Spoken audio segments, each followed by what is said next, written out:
trading post, bagsakan ng mga produktong pambukid, sentrong pamilihan na pinagdadalhan ng mga produktong nagbubuhat sa taniman ng mga magsasaka. Noong mga naunang dekada, nagtatag ang pamahalaan ng sentrong pamilihan sa Metro Manila upang mapaglagakan ng mga produktong nagbubuhat sa iba't ibang bahagi ng Pilipinas.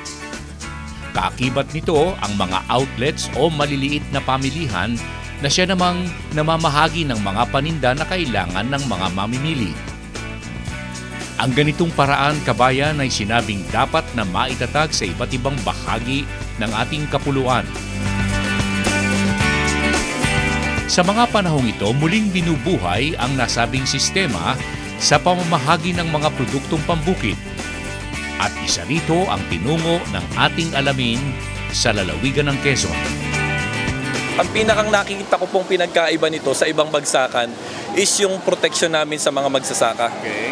So ina-assure po namin na ang magsasaka dito is makikinabang dun sa kanilang mga itatanim na mga produkto. So yun po, maliban po dun, ang magsasaka po dito, magtatanim na lang po sila ng gulay. So pagkatapos po nung kami na po ang bahala. O kasama po yun sa kanilang mga privilege at saka benefits na natatanggap dito sa amin. So nandun po yung marketing assistance, input loan, technical assistance at saka vegetable transport extension. So yung input loan po namin, so ito po yung sinabi ng aming kaninang successful farmers na nagpapahiram po kami ng seeds at saka fertilizers dun sa aming mga members. Okay. So yun po, halos wala po siyang interest. So kung magkano lang po namin pinahiram, yun din po yung isosoli sa amin. Kayo ba, Carlo, namimili ng mga farmer na isasama nyo rito at tutulungan ninyo? Sa amin po, ang pinaka nagiging basehan lang namin is sako po kasi dapat ng Quezon.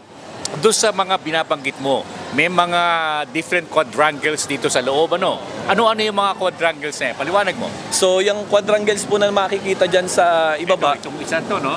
Ito po yung para sa aming members. Okay. Members po. Tapos yung po mga sumunod na quadrangle, yan na po yung aming non-members. Yung nauna, yun. Yan po ang aming members. Sa members bakit po yan. kakaunti ang gulay dyan? Hindi po, actually po, yan po ay may ready market na. Okay. So, ang nangyayari po dyan, pagkadating ng gulay, dadaan lang dyan, iuusap na po ng marketer doon sa kausap niyang mamimili. Yung, ito, meron dito sa gitna, ano? Ano yung nasa left side na yun? Yung medyo nasa dulo pong gulay na yun po yung mga lowland vegetables na tinatawag namin. Yung mga pangpinakbit, ampalaya, talong, sitaw, kamatis. Pero yung party pa rin ng first quadrangle yan? Part pa rin po yan. Sa members pa rin po namin yan. Sentrong pamilihan. Bagsakan ng mga produktong pambukid. Isang sistema, kabayan, upang mapaglingkuran ng mga magsasaka at mangingisda at yaong nag-aalaga ng mga hayop. Kung tutuusin, dapat bawat lalawigan sa buong kapuluan ay kailangang magtatag ng mga sentrong nabanggit upang matiyak ang kita at patutunguhan ng mga produktong pambukid. Ang lahat ng ito, kabayan, mula sa palatuntunan. Ating alamin.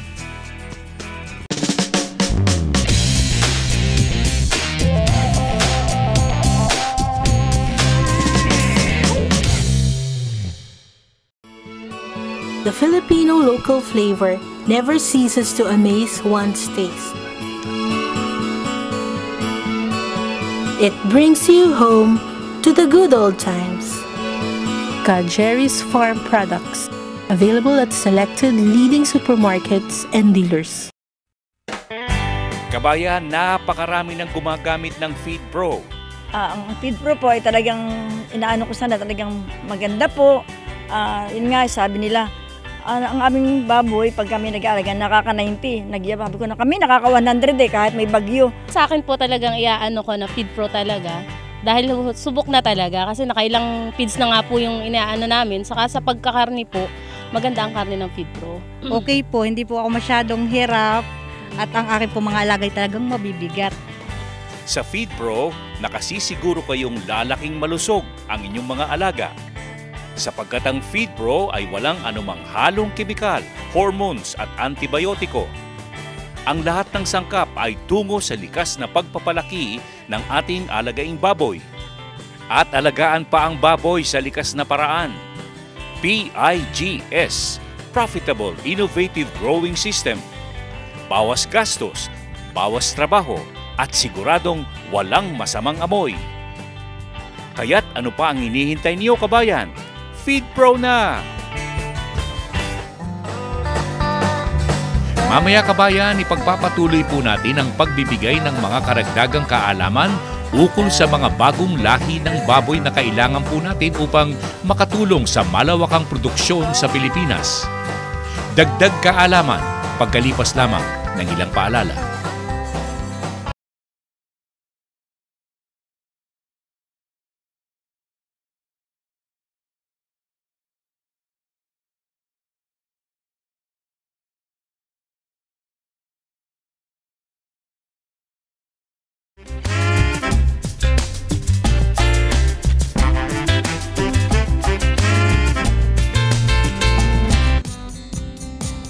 Okay, kabayan, sa ating pag-aalaga ng baboy, kailangan po natin ng mga lahing magbibigay sa atin ng maayos at magandang kawan.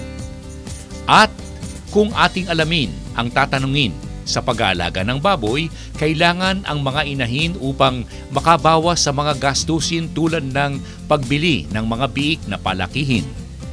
Kapag may mga alagaing inahin kayo, kabayan, makatitiyak kayong lalaki ang kita at tiyak ang pagkakaroon ng maayos na kawan ng mga alagang hayop. Ito po, kabayan, ang mga payo ng mga breeder farm na nakaugnay na ng ating alamin. Hindi ba mawawala yung sinasabi nating likas o natural na paraan ng pag-aalaga kapag ka nanggaling sa isang breeder farm na kagaya ng John & John Farm? Yun nga ang kagandahan kasi we test for feed conversion. Yung baboy, kahit na hindi masyadong maganda yung feeds mo, kino-convert pa rin niya. Yun ang kagandahan ng John & John Farm. Kaya kung yung ba may mga growth hormone na talagang nilalagay doon sa baboy ninyo para lumaki? Wala. Sa amin talaga pure genetics. Ganon. We do not use growth hormones or mga meat enhancers. Ganon, hindi. Kasi karamihan pagka yung kung ano-ano pinaglalagay, nagiging maskulado nga talaga, no? Yun ang difference. Yung mga barako namin, maskulado, pero pag nakita mo maglakad, fluid sila. Genetics talaga ang target namin. Yung bang mga pinag-uusapan natin, may kaugnayan yan sa mga diseases, to control and prevent diseases? Yan ba malaki ang magagawa ng magandang lahi para gumanda ang pag-aalaga ng ating mga kumukuha at bumibili ng baboy sa inyo? Siyempre, ang lahi, ang genetics, it will play a big part. But it's only one part. You have to management, maganda dapat. Nutrition, maganda rin dapat. Magkakasama yan eh. Pero kung stocks ng John & John Farm ang inaalagaan mo, nandun na at least 50% sure ka na. Kahit na hindi mo pakainin, okay pa rin? Hindi okay yun. Pakakainin mo yun. Pakakainin mo dapat. Sa mga panahong ito, kabayan, hindi na mahuhuli ang Pilipinas kung pag-uusapan ang pag-aalaga ng baboy. Sa kaalaman, sa mga lahing naaalagaan, at sa iba't ibang pakain at gamot na kailangan upang lumaking maayos ang ating mga alagain. At ang lahat ng ito ay inyong mapag-aalaman sa ating palatuntunan, ating alamin. Dagdag kaalaman, kabayan, mula po sa ating palatuntunan.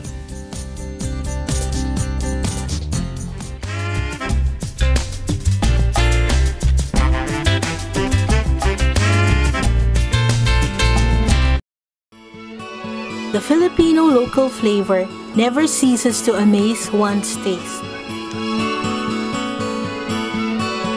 It brings you home to the good old times.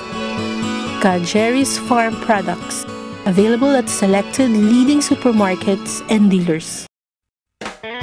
Kabayan, napakarami ng gumagamit ng Feed Pro. Ang Feed Pro po ay talagang inaano ko sana, talagang maganda po. Yun nga, sabi nila, ang aming baboy, pag kami nag-aalaga, nakaka-90. Nagyababi ko na kami, nakaka-100 kahit may bagyo. Sa akin po talagang iaano ko na Feed Pro talaga. Dahil subok na talaga kasi nakailang feeds na nga po yung inaano namin. Saka sa pagkakarni po, maganda ang karne ng Feed Pro. Okay po, hindi po ako masyadong hirap at ang aking po mga alagay talagang mabibigat. Sa Feed Pro, nakasisiguro kayong lalaking malusog ang inyong mga alaga. Sapagkat ang Feed Pro ay walang anumang halong kemikal, hormones at antibiotiko. Ang lahat ng sangkap ay tungo sa likas na pagpapalaki ng ating alagaing baboy. At alagaan pa ang baboy sa likas na paraan. PIGS, Profitable Innovative Growing System. Bawas gastos, bawas trabaho, at siguradong walang masamang amoy. Kaya't ano pa ang hinihintay niyo, kabayan? Feed Pro na! Ang isusunod po natin, kabayan, ay mga kasagutan sa mga tanong na ating tinatanggap mula sa mga tagapanood ng ating alamin. Q&A, tanong at sagot pagkalipas lamang ng ilang paalala.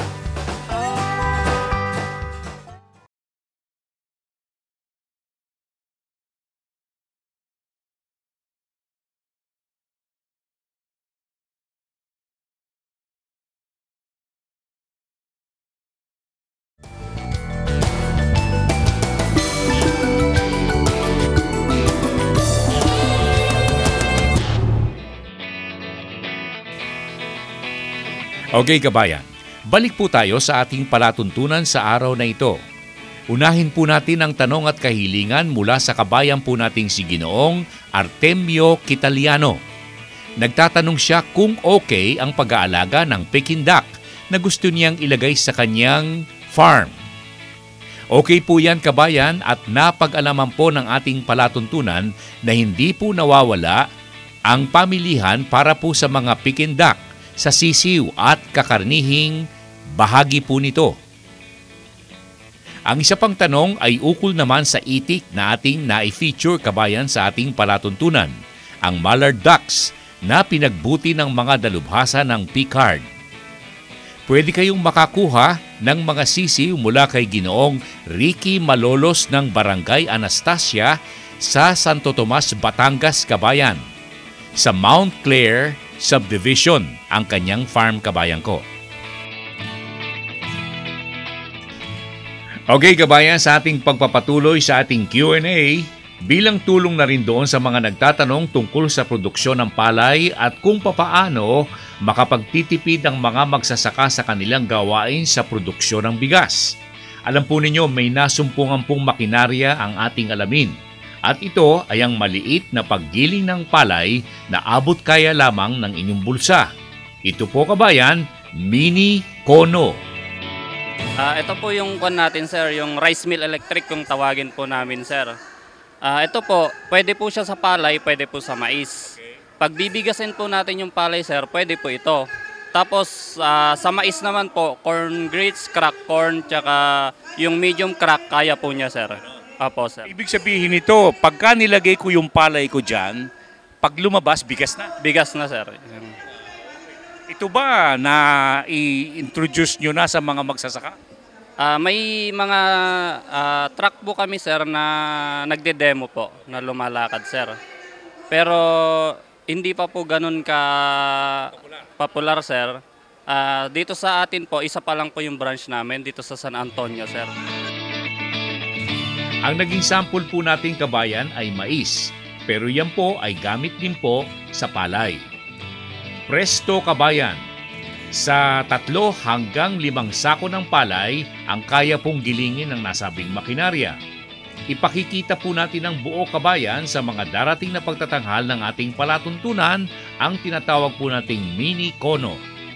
Q&A, tanong at sagot ng ating palatuntunan.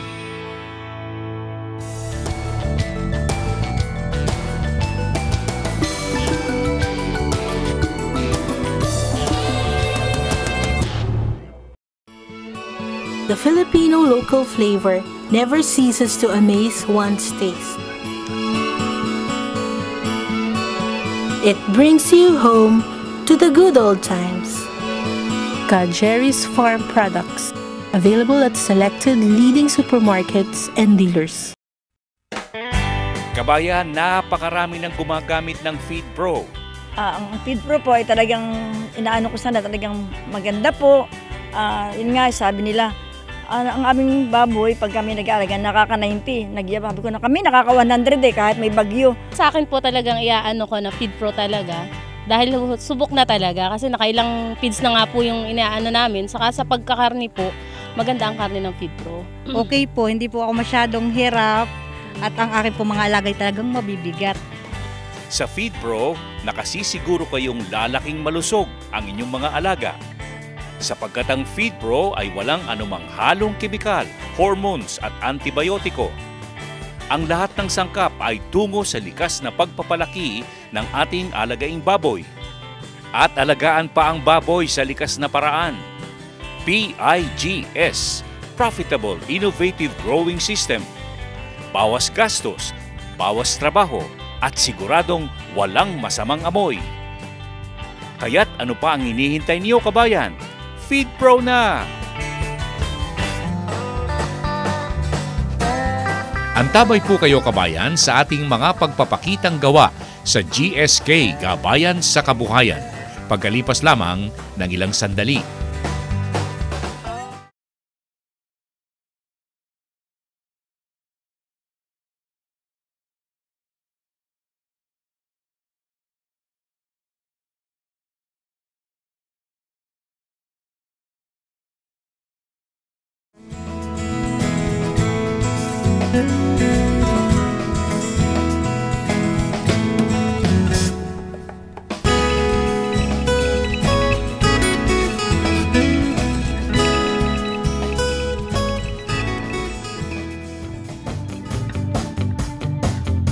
Okay, kabayan, sa pagpapatuloy po natin sa GSK, iba't ibang mga seminar ang aming naisasagawa upang mabigyan ng kaalaman ang ating pong mga kababayang nanonood at naghahanap ng mapagkakakitaan at mapaglilibangan. Libangan na, may kita pa. Okay, sa araw na ito, bread making, kabayan, ang ating halimbawa.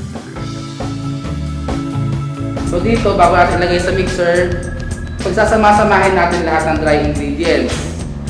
Ito yung flour, sugar, yung salt, yeast. Instant yeast natin, milk powder at bread improver. So ilalagay natin to dito sa mixer. Then susunod natin dyan is yung ating egg. Tapos ng egg, tubig. Surat, pwede natin ilagay ito. Itong lard at saka butter. Pwede pagsabayin.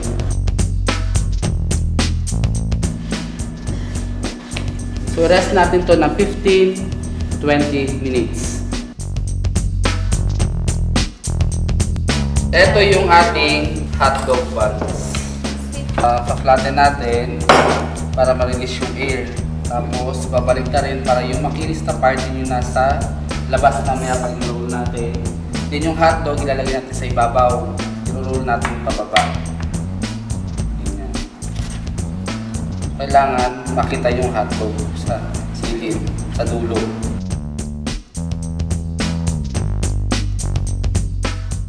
Tapos,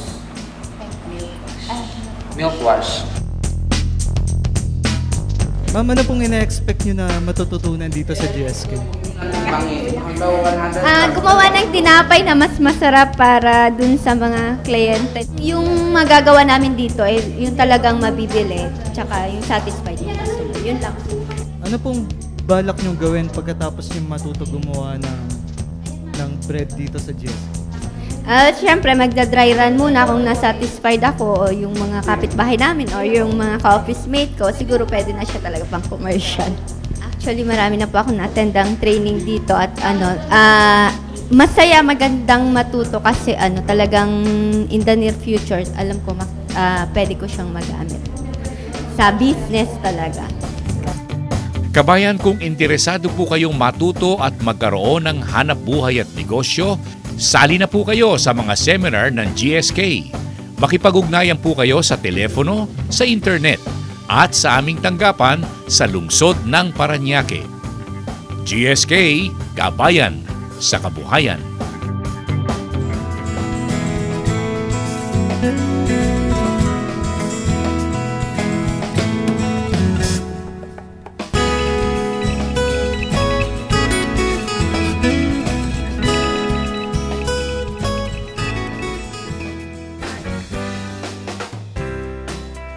Mamaya kabayan, antabay po kayo sa ating extension service, pagsilip sa mga naganap na pulong-pulong pangkabuhayan sa bayan ng Roxas sa Isabela.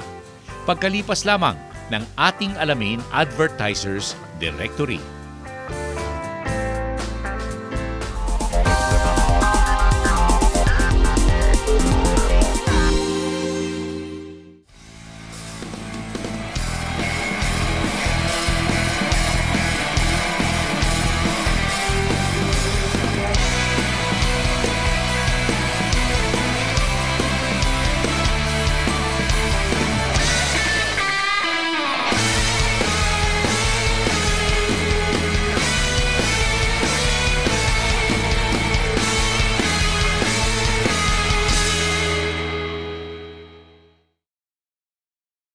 Everything you need to learn about our livelihood technology is now on DVD format.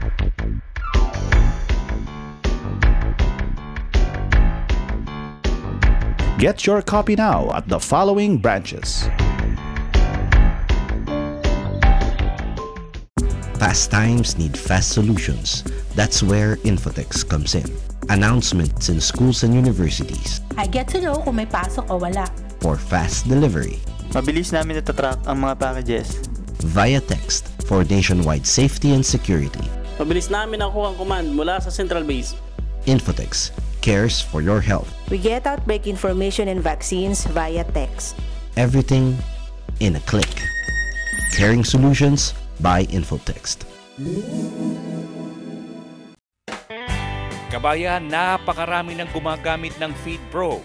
Ang FeedPro po ay talagang inaano ko sana, talagang maganda po. Yun nga, sabi nila, ang aming baboy, pag kami nag-aalaga, nakaka-90. Sabi ko na kami, nakaka-100 kahit may bagyo. Sa akin po talagang iaano ko na FeedPro talaga. Dahil subok na talaga kasi nakailang feeds na nga po yung inaano namin. Saka sa pagkakarni po, maganda ang karni ng FeedPro. Okay po, hindi po ako masyadong hirap at ang aking po mga alagay talagang mabibigat.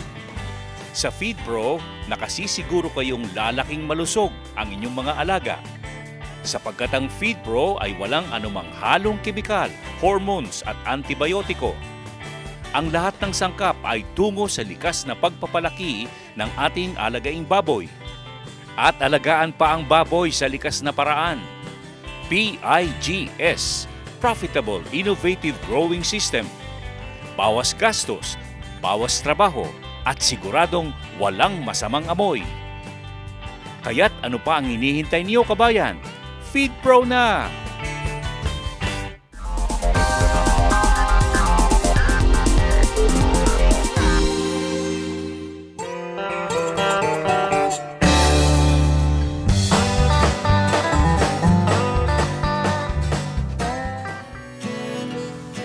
Alam po ninyo kabayan, kamakailan, nagsagawa ng isang pulong-pulong pangkabuhayan ang ating palatuntunan sa bayan ng Roxas sa lalawigan ng Isabela.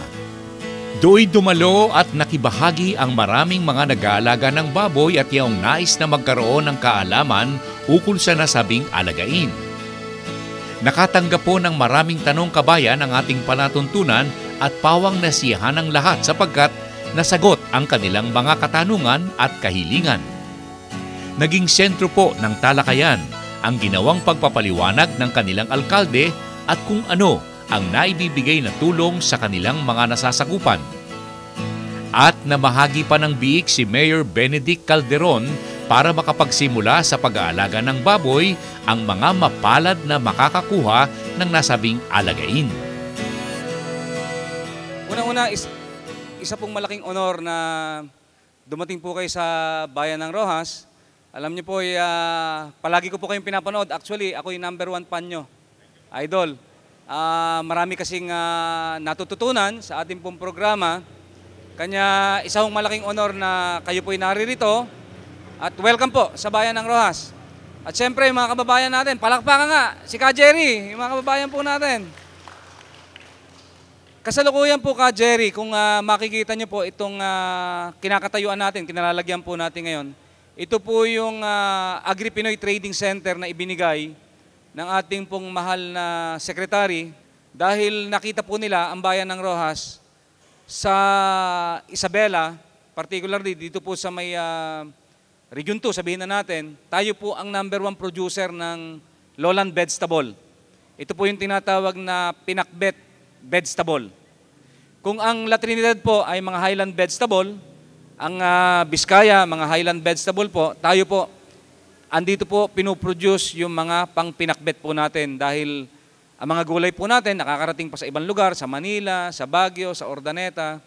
Kanya nakita po ng ating mahal na sekretary na kailangan po ng trading center para po mas lumaki po ang kita ng mga magsasaka. Kanya ito po ang kinalalagyan po natin ngayon. Para sa inyo rin pong kaalaman, ang ating pong secretary dito rin po ginawa yung modern AA slaughterhouse po.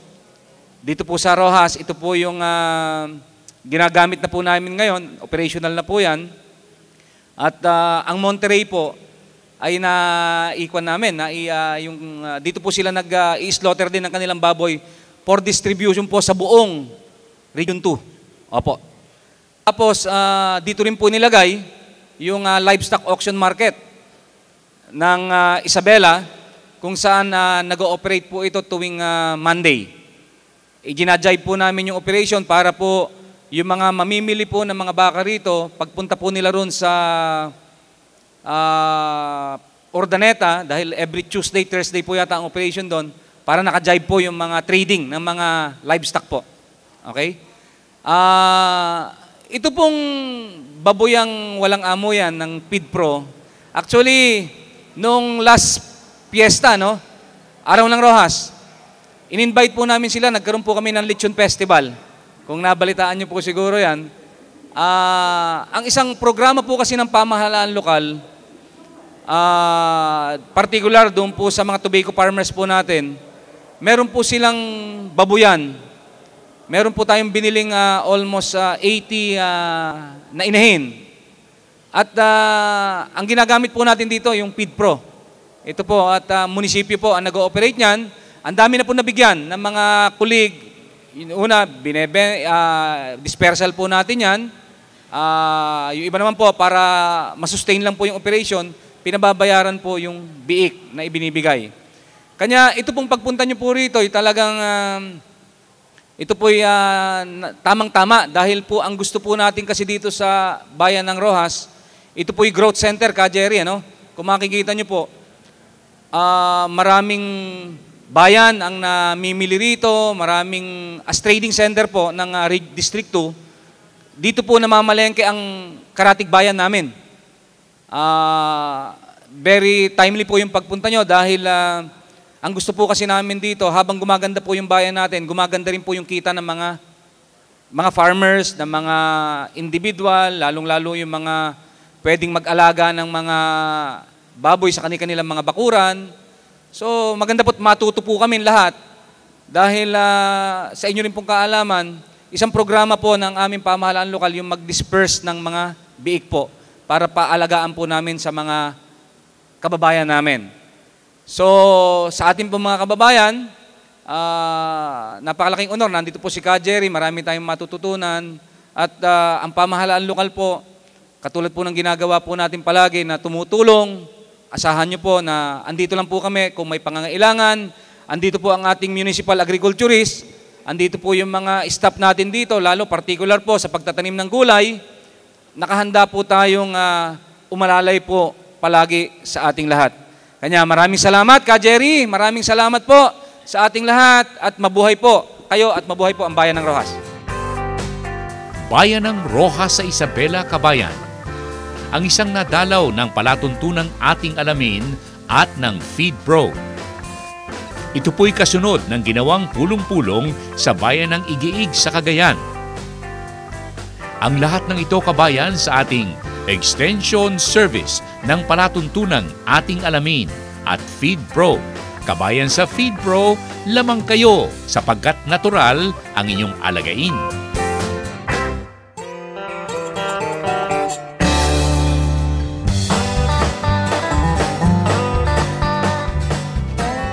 The Filipino local flavor never ceases to amaze one's taste. It brings you home to the good old times. Jerry's Farm Products, available at selected leading supermarkets and dealers. Kabayan, napakarami ng gumagamit ng Feed Pro. Ang Feed Pro po ay talagang inaano ko sana, talagang maganda po. Yun nga, sabi nila, ang aming baboy, pag kami nag-aalaga, nakaka-90. Sabi ko na kami, nakaka-100 kahit may bagyo. Sa akin po talagang iaano ko na Feed Pro talaga. Dahil subok na talaga kasi nakailang feeds na nga po yung inaano namin. Saka sa pagkakarni po, maganda ang karni ng Feed Pro. Okay po, hindi po ako masyadong hirap at ang aking po mga alagay talagang mabibigat. Sa Feed Pro, nakasisiguro kayong lalaking malusog ang inyong mga alaga. Sapagkat ang Feed Pro ay walang anumang halong kemikal, hormones at antibiotiko. Ang lahat ng sangkap ay tungo sa likas na pagpapalaki ng ating alagaing baboy. At alagaan pa ang baboy sa likas na paraan.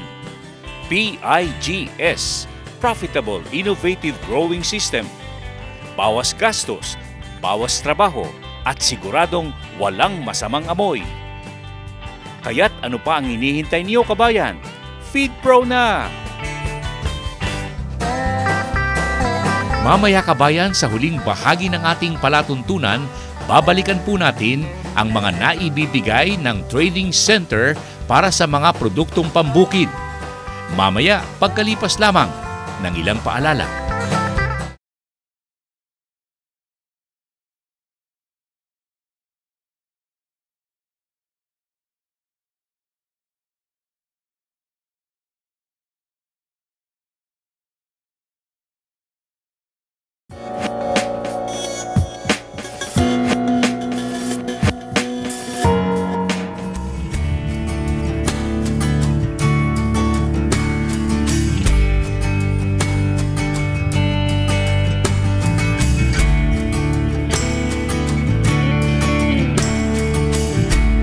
Robilson, sa pagdayo namin dito sa mga bayan-bayan sa Cagayan, at napadako kami rito sa bayan ng Rojas, at bukod sa rito, may nakita pa kami isang trading center. Mga ilang trading center ang napabigay dito sa buong parting ito ng Cagayan? Dito po sa Isabela, sir, mag-isa lang po itong Isabela Agri-Pinoy Trading Center. Sa buong region to po. Buong region to, Cagayan, Nueva Vizcaya, at saka Quirino, lahat yan, meron kayo? Ito lang po ang nabigyan, ang Isabela, at particular na binigyan itong bayan ng Rojas. Bakit sa palagay mo napasentro sa Rojas? Kasi nakita po ng Department of Agriculture na dito po nanggagaling yung maraming aani ng lowland vegetable. At meron na silang nakitang potensyal na isang lugar, ito nga pong Rojas Isabela, na buhay na ang trading. So dito na po nila pinatayo itong Isabela Agri-Pinoy Trading Center. Aside from this, ano ang pinaka main objective, objetibo ng pagkakatatag dito sa Rojas? Ito ba, ibig sabihin, nadadayo ito ng mga biyahero, di ba? Anong pinaka main objective nyo rito para ikangay makatulong sa mga farmer natin? Opo, ang unang objective po nito ay mabigyan po ng alternatibo yung ating mga farmers na bukod sa dati po na trader farmer, ngayon po may intervention po na ibinigay ang ating gobyerno, ito nga po ang Isabela Agri-Pinoy Trading Center, para mas mataas yung magiging kita ng farmer kasi matatanggal na po yung ibang pagdadaanan pa ng gulay. Gaya po ng mga middleman na siya pang kakain doon sa dapat sana ay kikitain po ng farmer. Opo. At nakita ba ninyo ang magandang resulta? Opo, dahil napakaganda po ng response ng ating mga farmers. Yung pagpunta nila minsan ay naulit-ulit po. Ibig sabihin ay napaganda po yung kanilang pagsubok dito sa ating Isabela Agri-Pinoy Trading Center. As a dropping point center, ano ang naitutulong nyo sa mga farmer natin? Binigyan po tayo ng transportation assistance, nabibigyan po tayo ng transportation assistance. Meron pong pick-up points sa bawat barangay. Opo, so pick-up point ng bawat barangay, dadalhin po dito. Saka makita po ninyo, itong ating pasilidad ay nasa highway, along the highway. Opo, so napakadali sa mga farmers na magdala po ng kanilang produkto. Ganon din yung mga traders na hindi na po pupunta sa barangay, papasok. Andito na po yung ating facility, dito na sila magtatagpo ng farmer. Paano kung medyo may kalayuan sapagkat may mga barangay, mga baryo-baryo na napakalayo, ano? Ito ba hindi nyo natutulungan para makakot ninyo yung kanilang mga produkto, lalong-lalo na sa mga mahihirap natin mga farmer? Sila po ay aming pinupuntahan. Opo, yun nga po yung binabanggit natin na pick-up point ng bawat barangay, na kasi meron po yung mga daanan na hindi kayang pasukin ng sasakyan. So, yung pinakamalapit na madadaanan namin, doon po namin kukunin. At depende po sa volume, kung malaki po yung volume, yung ELF, yung malaking sasakyan. Pero yung maliit lang po na volume, yung mas maliit na sasakyan ang ating ginagamit. At pagkatapos, ano naman ang responsibilidad ng farmer kapag binabagsak na rito? Dapat kailangan po yung quality. Inuuna po natin yung quality. Sa farm pa lang, sinusort na po yung kanilang mga produkto sa good, semi-good, upang mas mapresyon po ng mas maganda yung kanilang produkto. Dahil pag halo-halo po, bababa pa yung quality. At saka, gusto po natin makilala na itong facility po natin, Isabela Agripino Trading Center, ay maganda ang mga nanggagaling na gulay dito. Sa balita pa lang na malalaman nila kung saan galing yung gulay, pag-aagawan na po dahil galing sa Isabela. Opo. At yun po ang tinuturo natin sa ating mga farmer. Kasi pag naaaral po ng trader na si farmer ay pangit mag-sort, hindi na po sila kukuha. Ganon din po sa amin. Apektado din po ang ating facility. So from farmer pa lang, maganda na yung kanilang produce, pag-aagawan na ng mga traders yan. Wala lang duda, hindi na nila bubulat-latin dahil alam nilang may sistema na sinusunod yung ating farmer. Ibig sabihin nito, Robelson, yung mga pumupunta rito, hindi na kayo nag-aabala na kung saan dadalhin yung mga produkto ng mga farmer. Yun na sila na mismo dumadayo dito sa trading center. Opo, yung mga nakakabalita po at nakakasubok ng mga traders, bumabalik po sila. Pero ngayon po ay ilang months po pa lang yung operation namin, hindi pa po namin abot yung mga big time trader talaga na dumadayo ng Manila. Ang pinagdadalan po ng ating produkto ay Karatig probinsya hanggang sa Urdaneta, Pangasinan, hanggang sa Ilocos pa lang po. Parang wala pa akong na-meet na trader na nagmumula sa Metro Manila. So yun po ang aming magustong mangyari, na yung mga taga Metro Manila ay makarating dito sa amin upang hindi po mamroblema yung ating mga magsasaka na tanim sila ng tanim, wala namang bibili. Pero ngayon po, yung ating produce ay sapat pa rin naman po na ating nailalabas at napupunuan po yung pangangailangan. Ibig sabihin ba nito, yung mga farmer natin, no matter how much ang production nila, nakukuha yung lahat at mayroon namang namimili talaga? Opo, mayroon po. Opo, mayroon naman pagkakataon na pag ang ibang probinsya ay sabay-sabay din po na namitas at nagkaroon po ng overproduction. Opo, yun po yung nagiging problema. Pero nakikita po namin na yung distribution po ang magiging solusyon noon. Kasi pag ang Metro Manila pupunta na dito, so baka mababawasan na po kung nagkaroon man ng dagsa talaga. Nakita ko rito, kagaya nito, may mga fertilizer product kayo, no? Tapos may mga makinarya at saka mga produkto aside from the gulay at saka sa mga prutas. Yan ba dinidistribute nyo rin sa trading center? Opo, ito po ay assistance po na galing sa ating LGU. Ibibigay po sa ating mga farmers upang maging loyal po sila dito sa ating trading center. Libre yan? Opo. Yan po ay libre, ibibigay po sa mga nagtatanim ng gulay. Meron pong sa iba naman nagtatanim ng palay. Kung sa trading center naman, facilities nasa inyo, aside from that, ano pang tulong na binibigay nyo? Wala ba kayong tulong na binibigay sa presyo o kaya naman sila naman nagbabagsak dito, wala kayong kinukuhang mga parte sa kanilang kita? Ang kinukuha po namin yung tinatawag naming service charge. Sa bawat kilo po ay 50 cents Opo. Wala na po yung markup, hindi po yung nagpapatong ng presyo. So yung kita po ay mapupunta na talaga sa farmer. 50 cents lang po. Pero may balak po kami pag matatag na po yung co-op na ginawa ay magdadagdag po ng 50 cents para maging savings po nila. Yung 50 cents savings, yung 50 cents service charge. So bali piso sa isang kilo, opo. At yun naman po ay pwede na lang makuha at the end of the year. Opo. Meron bang pagkakataon sa future natin na ito ay iti-turn over ninyo sa mga farmer natin? Opo, yan po talaga ang pakay na ito. Ito po ay kami po ay interim management lang. Pag matatag na po yung co-op na siyang magmamanage ito, farmers na po mismo ang magmamanage nitong facility ito. Yun po ang plano ng ating mahal na Secretary Alcala. Meron bang role dito LGU sa pagkakatayo? Opo, may counterpart po ang LGU, opo. At ikaw naman, anong role mo rito, Robinson? Pinagkatiwalaan po na manager nitong Fruits, Vegetable and Root Crops Trading Center. Pero ito sa halaman lang? Opo. Yung auction market sa livestock and poultry, hindi sa inyo? Opo, ang manager po noon si Sir Lamek Valenzuela at doon po naman sa AA Standard Slaughterhouse si Sir Jojo Vidal. Ibig sabihin, hawak lahat ito ng national government at saka ng LGU, pero iba-iba ang mga may role. Opo. Gano'ng katagal ka na rito? Mula nung March po. Gano'n? Opo. Masaya ka naman? Masaya.